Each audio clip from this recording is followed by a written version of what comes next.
Hello and welcome to week 22, piece 44 of the Wall of Stitches Crochet Along.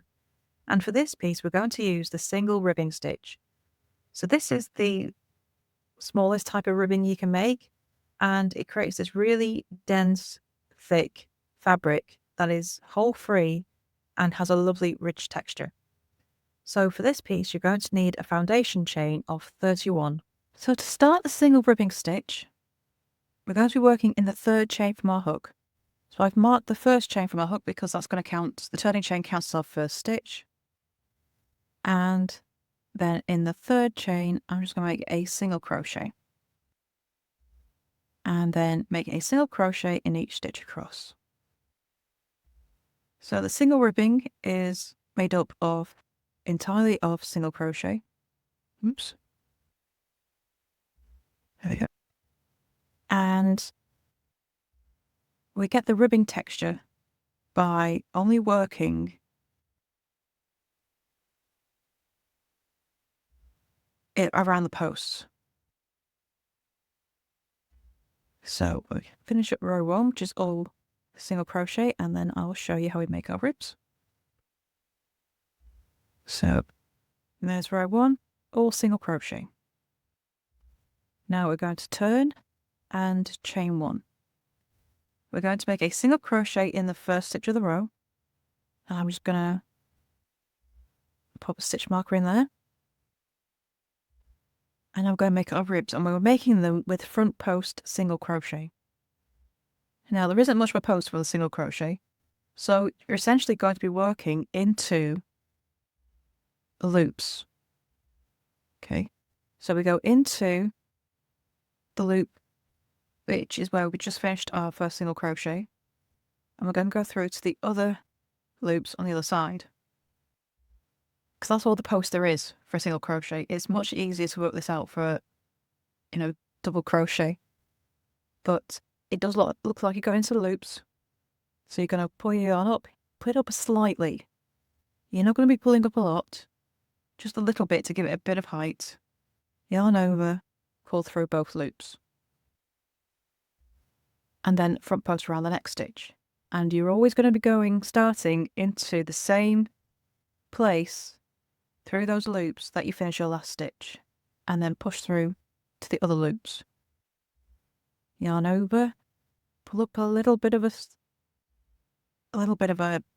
loop, not much. Yarn over, pull through both loops. And this is how you continue all the way across until we get to the final stitch. So where I'm coming out with my hook there, that's the same place we're going to be starting our next front post single crochet. It's something that doesn't feel quite right about making these stitches, but it does all come out in the end. So front post single crochet all the way across. Okay, so this is the last one of the row. And then into that turning chain, I'm going to pull out my stitch marker. We're going to make a single crochet.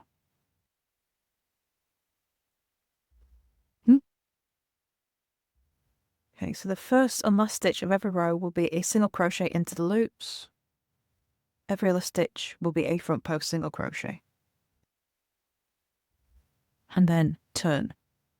So you can see we've now got a rib. And that's what working the post stitches does. It pushes the loops down to create that rib.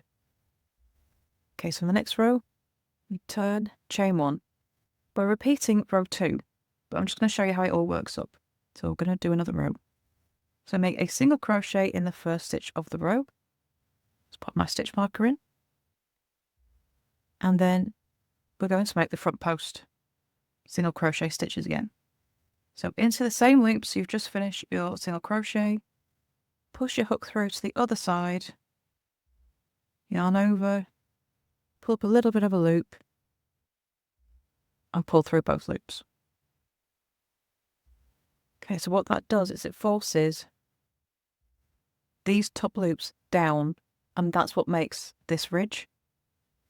So start your next front post single crochet in the same space that you finished your last one, push through to the other side of the loops, last your post in between, yarn over. I do try bring my yarn so it's above this loop but below the others, and that's what forces those top loops down. Bring the yarn down, pull up a little bit and pull through both loops to finish as a single crochet. So if I just turn over now, you see that other ridge is forming, and it's because the top loops are being forced down to create that ridge. And we just do that in every stitch across. And you keep doing that until you get to your last stitch of the row.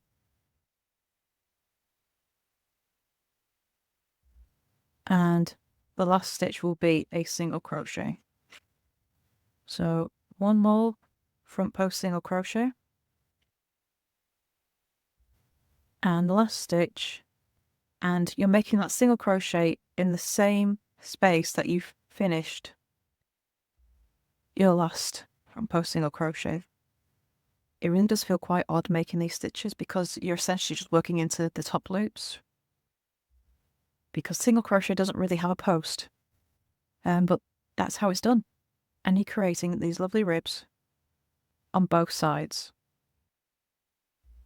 To complete your single ribbing piece, you're going to be repeating row 2 until you have 14 rows in total. Once you finish row 14, you can cut off and weave in your ends, and then it's time to add the border. So for this piece, you're going to be making a single crochet in each stitch across the top and bottom to give you 30 stitches on each edge, and then down the sides, you're going to make one single crochet into the side of every row to give you 14 stitches in total. So once you've done that, then you add an extra stitch in each corner for the turn, and that's round 1 complete. And then you can just go ahead and add rounds 2 and 3 as well.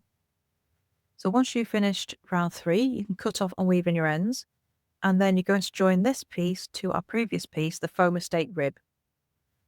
Once you've done that, that's this row complete, and then you can go ahead and join this to the rest of your blanket. So that's week 22 done. And if you have any questions, please do come along to the Facebook group, Froggity Frogs Ribs and Stitch, where you can ask all your questions, join in the chat, and please do show us your blankets as well. I would love to see how you're getting along. So thank you for watching, and I shall see you next week for week 23. Bye for now.